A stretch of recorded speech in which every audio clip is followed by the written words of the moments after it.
Ang mabuting balita ng Panginoon ayon kay San Marcos.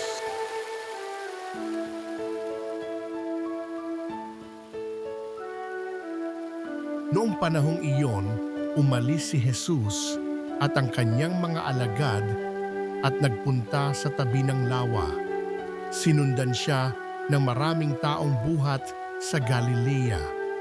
Nagdatingan din naman ang napakaraming tao mula sa Judea, sa Jerusalem, sa Idumea, sa ibayo ng Jordan at sa palibot ng Tiro at Sidon nang mabalitaan nila ang lahat ng ginawa ni Jesus.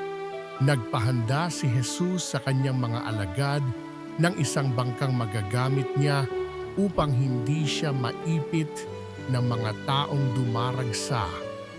Marami na siyang pinagaling kaya't pinagdumugan siya ng lahat ng may sakit upang mahipo man lamang nila. Bawat inaalihan ng masamang espiritu na makakita sa kanya ay nagpapatira pa sa harapan niya at sumisigaw, "Ikaw ang anak ng Diyos."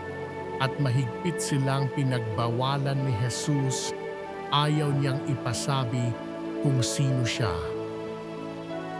Ang mabuting balita ng Panginoon